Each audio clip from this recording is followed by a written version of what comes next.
सभी को मेरा नमस्कार। आप सब कैसे हैं? आशा करता हूँ आप सब स्वस्थ होंगे और अपने अध्ययन में व्यस्त होंगे। बहुत अच्छा मौसम है अध्ययन करने के लिए और परीक्षा जो है आपकी आ चुकी है क्लास 10th और 12th की। प्यारे विद्यार्थियों, हमने पिछले वीडियोज में क्लास 10th का इंग्लिश का पेपर सोल्व किया है, उसके बाद में 12th क्लास का इंग्लिश का, फिर ज्योग्राफी का, और आज हम प्रयास करेंगे 12th क्लास के पॉलिटिकल साइंस के पेपर को सोल्व करने के। ये काफ़ी जो है बहुत सारे बच्चे जो है मुझे फ़ोन भी आए हैं कुछ बच्चों के, तो उन्होंने कहा सर पॉलिटिकल का पेपर जो है सोल्व करवाइए आप। तो मैं प्रयास कर रहा हूँ पॉलिटिकल पेपर को सोल्व करने के लिए।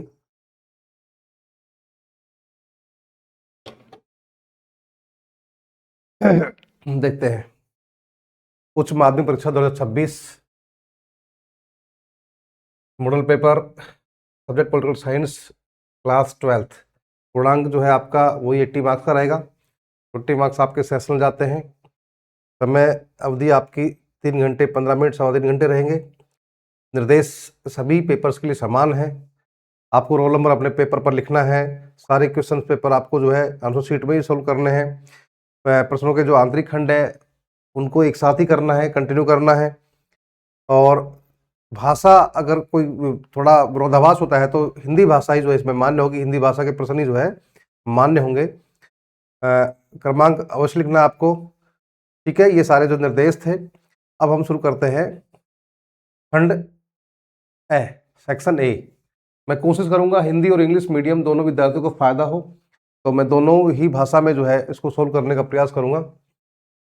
देखते हैं बहुविकल्पात्मक प्रश्न।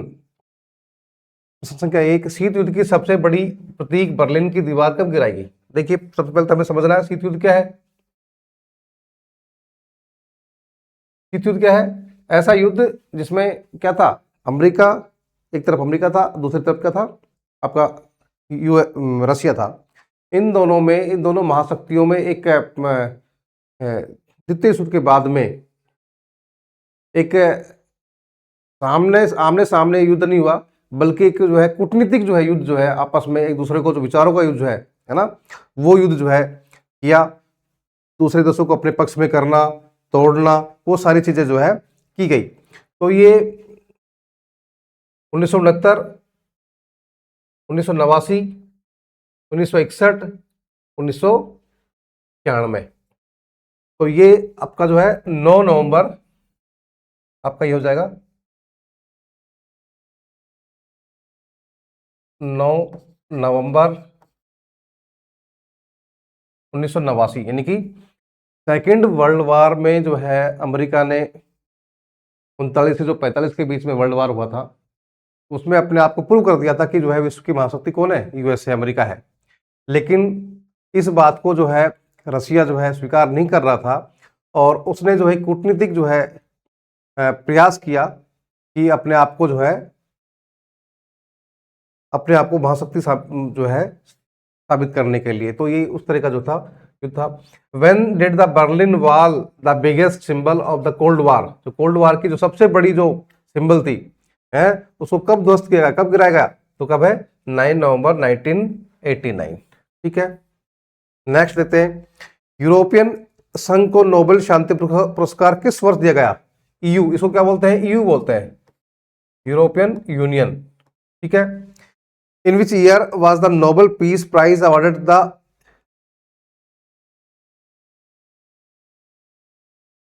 हाँ, अब in which year was the Nobel peace prize awarded the European union. अब पहले हमें समझना है यूरोपियन यूनियन क्या है। यूरोपियन यूनियन एक तरह का संघ है जिसमें यूरोप के जो देश शामिल है उनकी एक जैसी करेंसी है, एक जैसी मुद्रा है उनकी, और ट्रेड जो है वहां पर फ्री है। वहां पर किसी प्रकार का आपस में देशों में कोई जो है टैक्स वगैरह जो है नहीं है। ठीक है, उनकी आराम से जो अलग से जो यूरो जो है मुद्रा है। ठीक है, तो उनको शांति का नोबेल पुरस्कार कब मिला? 2012 में। कब मिला? 2012 में। ठीक है, देखते हैं आगे।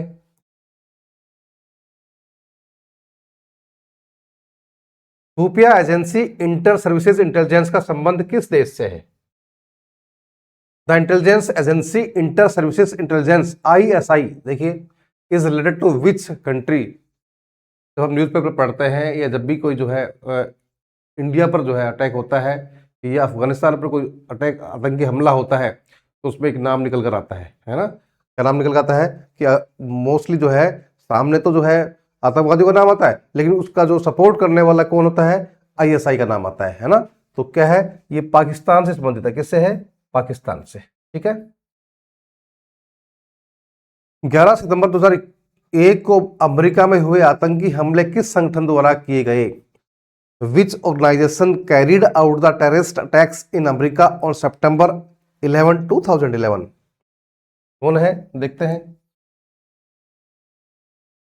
देखिए, Hamas, al Qaeda, Taliban, ISI।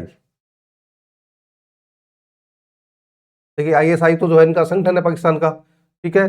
Hamas, Hamas जो है, आपने देखा होगा, हमास जो है आपका इजराइल के साथ में जो गाजा पट्टी है, गाजा पट्टी के साथ में जो है, जो बार बार जो हमास के द्वारा हमले किए जाते हैं, तो हमास वहां हो गया। तालिबान, तालिबान कहां पर है? ये अफगानिस्तान में है। कहां पर है? अफगानिस्तान में।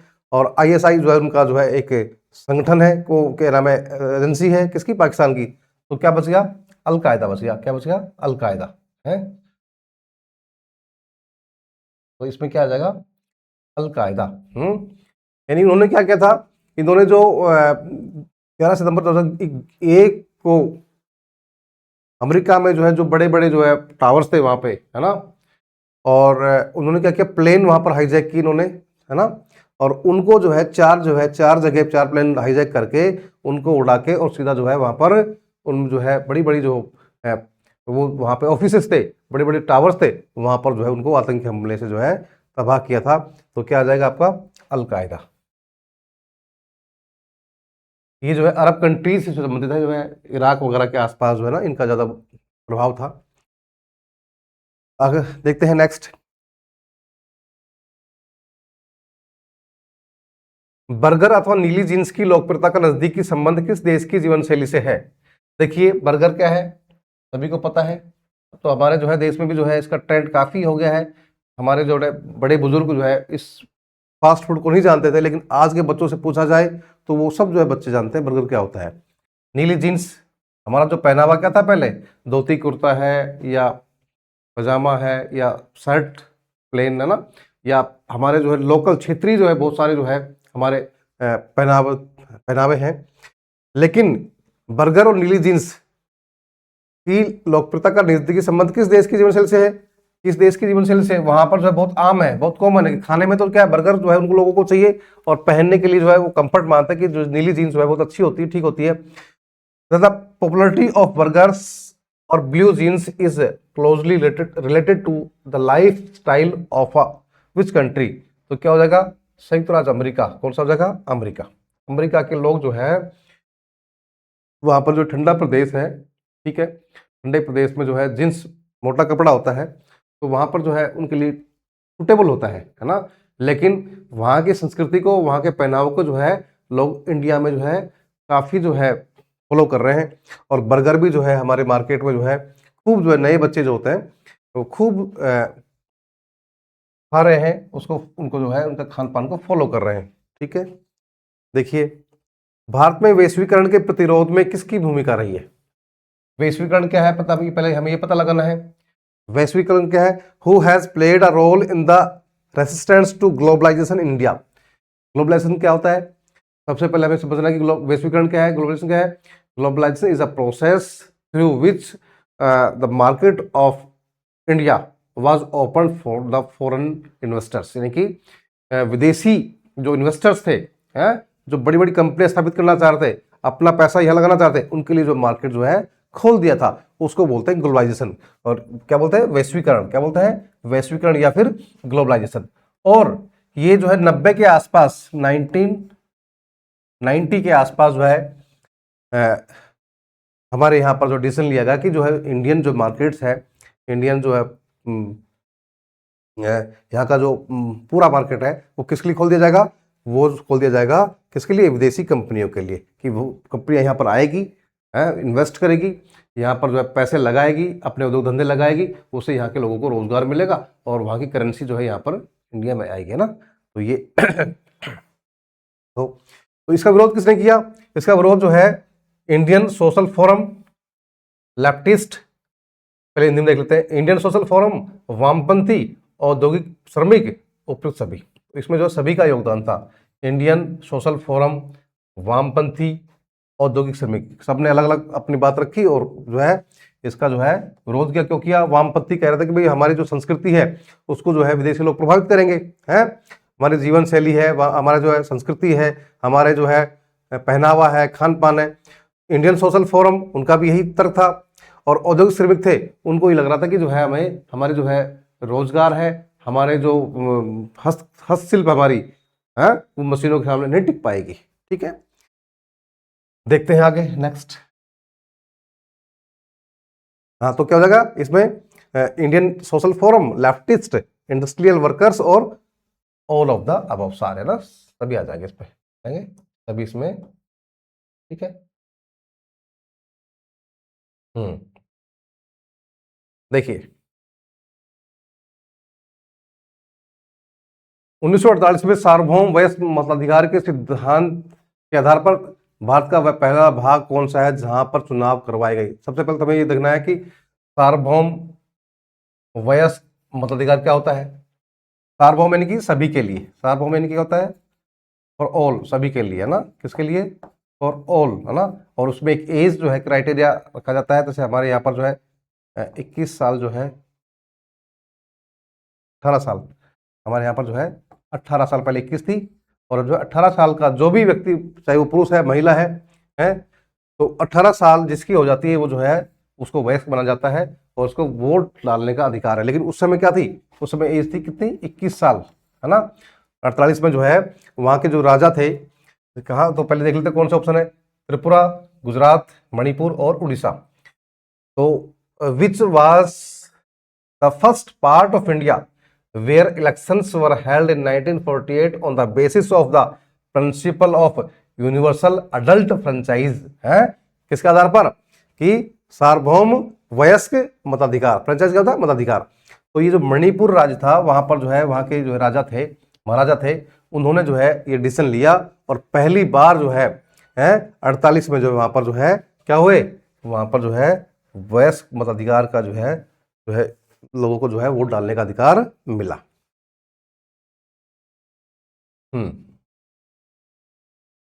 इनमें से द्वितीय पंचवर्षीय योजना में जुटे अर्थशास्त्री कौन थे? देखिए, सबसे पहले तो हमें पता लगाना है कि पंचवर्षीय योजना क्या होती है। पंचवर्षीय योजना होती है 5 ईयर प्लान। क्या होता है? 5 ईयर प्लान बोलते हैं इसको। ठीक है, who among the following was the economist involve in the second 5 year plan? और कौन सा? तो दूसरा कहां से? 1956 से 1961 के बीच में जो है ये 5 ईयर प्लान जो है लागू हुआ मधारा।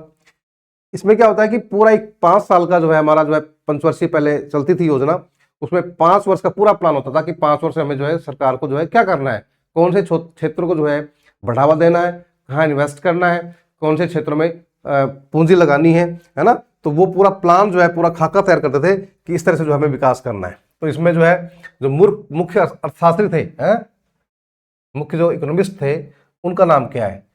वर्गीज कुरियन, पीसी महालनोबिस, केन राज, चरण सिंह। देखिए, वर्गीज कुरियन तो शायद जो है जो हमारा शायद जो दुग्ध पालन था, डेयरी फार्मिंग थी, उससे रिलेटेड थे, या हरित क्रांति से रिलेटेड थे। ठीक है, ये नहीं थे। केन राज भी नहीं थे, चरण सिंह भी नहीं थे, चरण सिंह शायद पॉलिटिशियन थे। तो कौन है? पीसी महालनोबिस। और द्वितीय पंचवर्षीय योजना को एक नाम दिया गया, क्या नाम दिया? महालनोबिस योजना। क्या नाम दिया गया? महालनोबिस योजना। इसमें किस पर ध्यान दिया गया? एक तो जो है बड़े बड़े जो इंफ्रास्ट्रक्चर है, बड़े उद्योग धंधे हैं, जो आधारभूत जो संरचना के उद्योग धंधे हैं उस पर, और सहकारिता पर, है ना, इस पर जो है ध्यान दिया गया। ठीक है, who among the following was the economist involve in the second 5 year plan? तो क्या हो जाएगा? पीसी महालनोबिस। ठीक है, नेक्स्ट देखते हैं प्रथम पंचवर्षीय योजना। देखिए आ गई है, फर्स्ट आ गई है, और सेकंड जो है 56-61 थी, पहली कौन सी है 51 से 56 में किस क्षेत्र के विकास को प्रमुखता प्रदान की गई। देखिए भाई, जब हम जो है हमारा देश आजाद हुआ तो 47 में आजाद हो गए थे, लेकिन संविधान कब लगा 1950 में हमारा लागू हुआ। ठीक है, तो उस समय क्या था, हम अंग्रेजों के गुलाम थे, उस समय गुलाम होने के बाद आजाद हुए। तो यहां पर जो है सबसे बड़ी समस्या थी जो वो थी अन्न की, है ना, अनाज की। किसकी थी, अनाज की, यानी कि। और जब डिवाइड हुआ 47 में पाकिस्तान इंडिया भी जो अलग करवाए थे अंग्रेजों ने, तो बड़ी जो है वहां पर समस्या ये थी कि ना तो यहाँ पर कोई उद्योग धंधे थे, ना कोई नहरें थी, और केवल जो हमारी कृषि थी वो किस पर डिपेंड थी, वो मानसून पर डिपेंड थी। तो कभी अतिवृष्टि कभी अनावृष्टि, है ना, उस कारण से जो है कृषि जो है यानी कि बहुत प्रभावित थी। ना उद्योग धंधे थे, ना रोजगार थे। तो सबसे पहली जो प्रायोरिटी थी वो क्या थी कि किसको बढ़ावा दिया जाए, कृषि को। किसको दिया जाए, कृषि को। The development of which sector was given priority, किसको प्रायोरिटी दी गई in the first 5 year plan, किसको दी गई आपको जो है एग्रीकल्चर को। किसको, एग्रीकल्चर को, क्योंकि उस समय सबसे बड़ा संकट था कि भारत को जो है विदेशों से बड़ी मात्रा में जो है क्या अनाज का जो है आयात करना पड़ता था, और उन पर डिपेंड थे कि हमें जो है अनाज जो है वो दे हैं। और एक तरह से जो है भारत को हाथ फैलाने पड़ रहे थे कि भाई हमें जो है कम से कम जो है अपनी जो है यहाँ के जो लोग हैं उनका जो है हम अच्छे से जो है अनाज उपलब्ध कराएं। तो बड़ी चुनौती थी। तो इस चुनौती को जो है समझते हुए पहली योजना में जो हमने क्या किया था, भारत देश की जो उस समय जो है इकोनॉमिस्ट थे, उन्होंने क्या कहा कि भाई सबसे पहले हमें जो है अपने जो है कृषि को जो है मजबूत करना है, जिससे हम जो है दूसरे पर डिपेंडेंसी क्या हो जाए, कम हो जाए। दूसरे विश्व युद्ध के दौरान इंडियन नेशनल आर्मी INA का गठन किसने किया। सुभाष चंद्र बोस, पंडित जवाहरलाल नेहरू, डॉक्टर भीमराव अम्बेडकर, सरदार वल्लभ भाई पटेल। देखिए पहले तो क्या है, सबसे पहले समझते हैं INA क्या है। ठीक है, INA क्या है, इसको हिंदी में बोलते हैं इंडियन नेशनल आर्मी, यानी कि तो दूसरा विश्व युद्ध हो रहा था। तो उस समय क्या हुआ कि अंग्रेजों ने जो है भारत के जो लोगों को जबरदस्ती इंडिया शामिल नहीं होना चाह रहा था, लेकिन गुलाम था उस समय। बात कब की है, 1939 से लेके 1945, ये जो सेकेंड जो वर्ल्ड वार है उसकी ये अवधि है, सेकेंड वर्ल्ड वार। ठीक है, तो ये अवधि है। अब उसमें क्या था कि जो ब्रिटेन को ये लग रहा था कि जो है उसकी हार शायद हो सकती है। जापान और ध्रुव राष्ट्र जो है एक तरह से भारी पड़ रहे थे, है ना। और इंग्लैंड को लग रहा था कि जो यूरोपीय कंट्री जो है हम हार जाएंगे सारे। तो उन्होंने क्या किया, जहां पर उन्होंने डोमिनेट कर रखा था, जहां जहां पर उनके उपनिवेश थे, वहां वहां से जो लोगों को जो है भर भर के जो है जहाजों में और युद्ध में झोंक दिया। ठीक है, बड़ी विडंबना थी। भारत के जो लोग थे गांधीवादी विचारधारा के, नरमपंथी गरम दल के, वो कोई भी नहीं चाह रहा था कि जो है भारत के जो लोग वहां पर जो है बेवजह मरे। तो उस समय जो है एक भारत भी जो है अपना जो है आज़ादी के लिए जो है प्रयास कर रहा था। तो जो है 1942 में कैप्टन मोहन सिंह के नाम से जो है मोहन सिंह ने क्या किया, सिंगापुर में, क्योंकि यहाँ पर जो है इस तरह से अगर मान लो सेना तैयार करते तो अंग्रेजों को भनक हो जाती और वो उनको जो है जेल में डाल देते। तो सिंगापुर में बैठकर जो है उन्होंने क्या किया, एक ऐसा प्लान करके तैयार एक इंडियन नेशनल आर्मी का गठन किया। कब किया, 1942 में। लेकिन इसमें क्या है, सुभाष चंद्र बोस है, पंडित जवाहरलाल नेहरू है, डॉक्टर भीमराव अम्बेडकर है और सरदार वल्लभ भाई पटेल है। तो इनमें तो ऑप्शन है नहीं मोहन सिंह का, तो क्या आएगा हमारा इसमें। 1943 में क्या हुआ, 1943 में जो है सुभाष चंद्र बोस ने इसकी क्या करी, कमान संभाल ली। यानी कि इसमें जो मुख्य भूमिका जो है इसको और अधिक जो है ताकत देने के लिए कौन आए आगे, सुभाष चंद्र बोस। तो सुभाष चंद्र बोस जो है इसमें आंसर हो जाएगा। Who formed the Indian national army during the second world war है। शुरुआत तो उन्होंने की थी, लेकिन मुख्य भूमिका जो है किसकी थी, सुभाष चंद्र बोस की। ठीक है, सुभाष चंद्र बोश। 1956 में सुएज नहर के मामले को लेकर मिस्र पर किसने आक्रमण किया? देखिए देखिए, सुएज नहर क्या है? सुएज नहर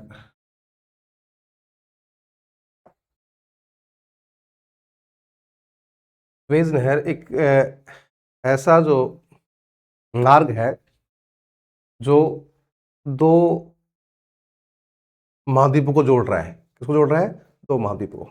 ठीक है, और ये बहुत ही इंपॉर्टेंट है कि इस मार्ग से जो है जो रास्ता है बहुत छोटा हो जाता है। तो मिस्र ने क्या किया? इसका राष्ट्रीयकरण किया। कब किया? 1956 में, जब राष्ट्रीयकरण किया कि भाई ये जो है सुएज नहर जो है क्या है? मेरी है। तो दूसरे जो आसपास के देश थे उन्होंने क्या किया? काफी विरोध किया। और जब विरोध का जो है उसने जवाब देने की कोशिश की तो फिर क्या कर दिया? आक्रमण कर दिया। आक्रमण किसने किया? ब्रिटेन ने आक्रमण किया, फ्रांस ने आक्रमण किया, और एक इजराइल देश है। कौन सा? इजराइल। इन तीनों देशों ने क्या किया? तीनों देशों ने क्या किया? इस पर आक्रमण कर दिया है। अब यहां पर जो है हमारे जो ऑप्शंस है ब्रिटेन, फ्रांस, जर्मनी, इटली। तो जर्मनी इटली नहीं है, इसमें कौन सा है? Britain, France. तो इसमें थोड़ा कंफ्यूजन है क्वेश्चन में, दोनों ही देश इसमें थे, इजराइल भी शामिल था। देख लेना आप लोग ना, अगर मान लो ऑप्शन में फ्रांस नहीं आता, इजराइल नहीं आता, तो ब्रिटेन रहेगा, और इन दोनों में से नहीं आता तो फ्रांस। ऐसे देख लेना। Who attacked Egypt in 1956 over the Suez canal issue? Suez canal issue पर 1956 पर किसने आक्रमण किया? Britain, France, Germany, Italy. तो क्या कर देंगे? इसमें दोनों ही ऑप्शन है ना। थोड़ा कंफ्यूजिंग है ये यहाँ पर क्वेश्चन, आप लोग देख लेना। 25 जून 1975 को आपातकाल की घोषणा कौन से राष्ट्रपति द्वारा की गई? देखिए भाई, सबसे पहले हमें समझना है which president declared the emergency on 25 June 1975। सबसे पहले हमें समझना है इमरजेंसी क्या है। आपातकाल क्या है? आपातकाल जो है तीन तरीके से होता है। आपातकाल की घोषणा जो है तीन तरीके से, तीन जो है हमारे संविधान में जो है ये प्रावधान किए गए हैं, 352, 356 और 360। ठीक है, तो 25 जून 1975 में प्रधानमंत्री कौन था? प्रधानमंत्री थे हमारे जो है इंदिरा गांधी जी। इंदिरा गांधी जो क्या थी? प्रधानमंत्री थी। उस समय क्या हुआ कि देश में एक ऐसी स्थिति हो गई कि वहां पर जो सरकार जो है अस्थिर सी हो गई थी। ठीक है, तो अस्थिर हो गई थी, तो उस समय जो राष्ट्रपति जो है वो जो उन्होंने, राष्ट्रपति को ही जो अधिकार है, और उनको क्या बताया गया कि देश में जो है क्या है? आंतरिक अशांति की स्थिति जो है पैदा हो रही है। क्या रही है? आंतरिक अशांति की स्थिति पैदा होने वाली है, गृह युद्ध की संभावना है। ऐसा जो है प्रस्ताव जो है प्रधानमंत्री ने किसको दिया? राष्ट्रपति को दिया, और राष्ट्रपति ने क्या किया? इमरजेंसी जो है लागू कर दी। ठीक है, तो कौन थे? फखरुद्दीन अली अहमद, वीवी गिरी, नीलम संजीव रेड्डी और जाकिर हुसैन। तो कौन थे? Fakhruddin Ali Ahmed. Which president declared the emergency on 25 June 1975? Fakhruddin Ali, V V Giri, Neelam Sanjiva Reddy, Zakir Hussain. क्या हो जाएगा आपका? फखरुद्दीन अली अहमद। और 352 जो अनुच्छेद है उसके तहत जो है आंतरिक अशांति जो है ना, गृह युद्ध की संभावना होती है, आंतरिक अशांति होती है, उसके अकॉर्डिंग जो है आपातकाल जो है लगाया जा सकता है। आपातकाल की पृष्ठभूमि वर्ष 1975 में जनता के संसद मार्च का नेतृत्व किसने किया? अब जब क्या हुआ, जब इमरजेंसी लागू हो गई यहां पर 1975, लगभग 21 महीने जो है इमरजेंसी हो रही थी। ठीक है, 21 मंथ के आसपास रही थी। तो उससे क्या हुआ? अब जब इमरजेंसी लगती है तो विरोध भी उसका होता है। ठीक है, विरोध होता है तो विपक्षी पार्टियों ने क्या किया? इसका काफी विरोध किया। उस समय जो है जनता पार्टी जो है यहाँ पर जो है अस्तित्व में थी। ठीक है, और उन्होंने क्या किया? उसका विरोध किया। उसमें क्या हो रहा कि जो गलत लोग थे उनको भी जो है हो सकता है कि उनको लग रहा था कि उनको भी जो है पकड़कर जेलों में डाला जा रहा है। तो उनका विरोध हुआ, तो उसका जो है विपक्षी पार्टियों ने सबने मिलकर क्या किया? विरोध किया, और एक संसद मार्च निकालने की जो है क्या की? उन्होंने घोषणा की कि भाई हम जो है संसद तक एक जो है मार्च निकालेंगे ना। ठीक है, शायद इंडिया गेट से जो है और संसद मार्ग तक जो है पैदल मार्च निकाला गया, और उस मार्च का जो है नेतृत्व कौन करने वाला कौन था? राम मनोहर लोहिया, जयप्रकाश नारायण, जॉर्ज फर्नांडिस, चौधरी चरण सिंह। तो कौन हो जाएगा इसमें? जयप्रकाश नारायण, इसको जेपी जेपी बोलते ना। ये बहुत ही जो है उस समय जो है जनता पार्टी के जो है बहुत ही जो है बड़े जो है नेता के रूप में उभर कर आए। Who led the people's march to parliament इन 1975 against the backdrop of emergency? तो क्या हो जाएगा? जयप्रकाश नारायण। दिसंबर 1961 से पूर्व तक संघ शासित प्रदेश गोवा में किस देश का शासन रहा? देखिए बहुत ही अच्छा प्रश्न है। हमारा देश तो जो है 1947 में क्या हो गया था? आजाद हो गया था।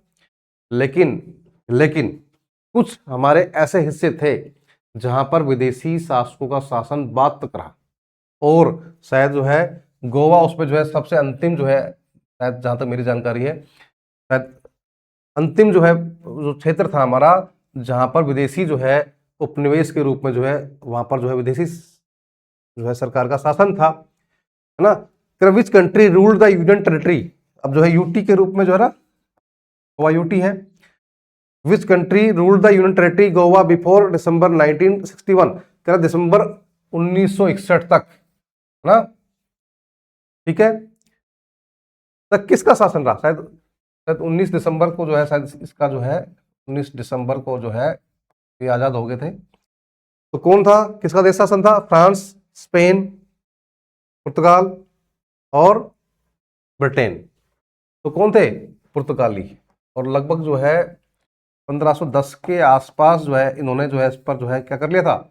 इसको अपने जो है कब्जे में कर लिया था पुर्तगालियों ने गोवा को, और 400 साल के आसपास, यानी कि आप लगा लो, इस पर जो इन्होंने क्या किया है? शासन किया है। तो क्या हो जाएगा? पुर्तगाल। ठीक है, नेक्स्ट क्वेश्चन क्या है? आयाराम गयाराम राजनीतिक जुमले में उल्लेखित विधायक गयालाल, नाम क्या था भाई? गयालाल।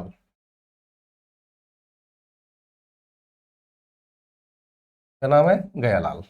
का संबंध कौन से राज्य से है? देखो सबसे पहले तो हम समझते हैं कि आयाराम गयाराम क्या है। आयाराम गयाराम एक पॉलिटिकल जो पार्टीज है या पॉलिटिकल जो चर्चाएं होती है उसमें एक बहुत ही जो है प्रमुख जो है ये एक तरह से जो है फ्रेज बन गया है ना, एक तरह से जो है जुमला कहावत बन गई है ना, भाई आयाराम गयाराम, है ना। और क्यों बना? 1967 के आसपास जो है हरियाणा में, कहां पर? हरियाणा में एक व्यक्ति था, एक निर्दलीय विधायक था, निर्दलीय विधायक था, एमएलए ना, उसका नाम था गयालाल, गयालाल। ठीक है, तो वहां पर वो निर्दलीय था। अब जैसे ही दल बदल कानून उस समय लागू नहीं था, है ना, अब तो लागू है कि भाई कोई किसी पार्टी के जो है इतने तिहाई, एक तिहाई, शायद अभी जो स्थिति ये है कि शायद एक तिहाई के आसपास जो है विधायक अगर दूसरी पार्टी में जाते हैं तो ही उनका जो है दल बदल जो है माना जाएगा, वैलिड माना जाएगा। अगर एक दो लोग जाते हैं तो वो वैलिड नहीं, यानी कि जितने पार्टी के जितने लोग उसका 1/3 दूसरी पार्टी में जाते हैं तो ही वो उसका दल बदल मान्य होगा, अदरवाइज नहीं होता है। तो उस समय क्या था? उस समय नियम जो है लागू नहीं था। तो उस समय क्या हुआ कि जो है वहां पर ये निर्दलीय थे, तो पहले वहां पर जो है कुछ दिन के लिए जो है कांग्रेस में शामिल हो गए, और उसके बाद में फिर बीजेपी में। तो जो है इसने एक दिन में ही क्या किया इसने? एक दिन में जो है तीन पार्टियां जो है एक दिन में ही कितनी? तीन पार्टियां जो है इसने बदली। ठीक है, तो क्या नाम था इसका? गहलाल था। और कहां से था ये? हरियाणा से था। कहां से था? हरियाणा से। तो कह रहा है to which state did MLA Gayalal mentioned in the phrase Ayaram Gayaram belong? तो कहां से? हरियाणा से। और तभी से ही जो है ये जुमला, ये कहावत जो है बन गई कि आयाराम गयाराम, है ना। सरकारों के लिए भी फिर प्रचलन में आया कि जो ना सरकार जो क्या है आयाराम गयाराम के रूप में जो है सरकारें जो है हो रही है, या जो भी बाद में विधायक या जो एमएलए या एमपी पार्टी चेंज करते तो उनके लिए क्या होता? आयाराम गयाराम का जो है बातें जो है फ्रेज जो है काम में लिया जाता था। ठीक है, संघ सरकार और आशु, आशु का मतलब क्या है? ऑल असम स्टूडेंट्स यूनियन, आसू, ऑल असम स्टूडेंट यूनियन, ठीक है। केंद्र संघ सरकार और आसू ऑल असम स्टूडेंट यूनियन के नेताओं के बीच असम समझौता कौन से वर्ष हुआ? In which year was the Assam accord signed between the union government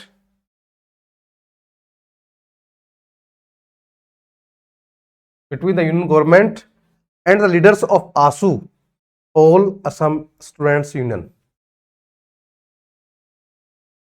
देखिए 1984, 87, 85, 1989। देखिए सबसे पहले तो बात है भाई वहां पर आंदोलन क्यों कर रहे थे ये लोग? जो ऑल असम स्टूडेंट्स यूनियन है उनका आंदोलन करने का रीजन क्या था? देखिए असम में क्या है कि विदेशी लोगों का जो है या जो बाहरी जो है दूसरे स्टेट के लोग हैं वहाँ पर बड़ी संख्या में जो जा रहे थे वहाँ पर बस रहे थे। तो असम के जो स्टूडेंट्स यूनियन थी उनका ये एक तरह से मांग थी कि भाई वहाँ के जो लोकल जो क्षेत्रीय लोग हैं उनको जो वरीयता दी जाए, उनको जो है नौकरियों में और सब चीज़ों में, और साथ में जो है बाहर के लोगों को जो है पाबंदी लगाई जाए कि वहाँ पर जो बाहर के लोग जो है नहीं आए, ठीक है। तो 1985 में जो है समझौता हुआ और ये 15 अगस्त 1985 के दिन जो है राजीव गांधी जी शायद उस समय प्रधानमंत्री थे, तो उनके बीच में जो है वहाँ के जो है सीएम, प्रधानमंत्री और जो है इसके जो यूनियन के लीडर थे उनके बीच में जो समझौता हुआ, ठीक है।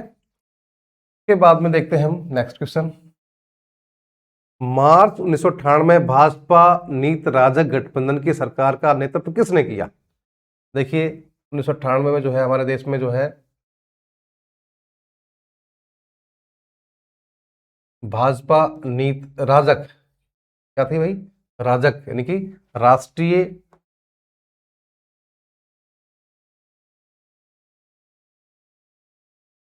जनतांत्रिक गठबंधन, जो अभी भी जो है बीजेपी के साथ जो अन्य दल जुड़े हुए हैं वो अभी भी जो है गठबंधन है उनका, ठीक है। तो 98 में जो है गठबंधन था इनका, भाजपा जो इसमें प्रमुख पार्टी थी और दूसरे छोटे दल जो है उसमें शामिल थे। तो उस समय जो है उसका प्रधानमंत्री सरकार का जो बना तो उसका नेतृत्व किसने किया? Who led the BJP led NDA coalition government in March 1998? Atal Bihari Vajpayee, Lal Krishna Advani, Inder Kumar Gujral, S D. Deve Gowda. देखो लाल कृष्ण आडवाणी तो प्रधानमंत्री बने ही नहीं अभी तक, ठीक है। तो उस समय कौन थे बड़े नेता? कौन थे? अटल बिहारी वाजपेयी, ठीक है। इसमें ये आ जाएगा, इसमें बहुत सारी पार्टियों को मिला के और उन्होंने जो है 98 जो है सरकार बनाई थी। 1990 में मंडल कमीशन द्वारा अन्य पिछड़ा वर्ग हेतु सरकारी नौकरियों में कितने प्रतिशत आरक्षण की सिफारिश की गई? ठीक है, सबसे पहली बात तो क्या है ये देख लेते हैं। तो मंडल कमीशन जो आया वो कब आया भाई? कब गठित किया गया था मंडल कमीशन? मंडल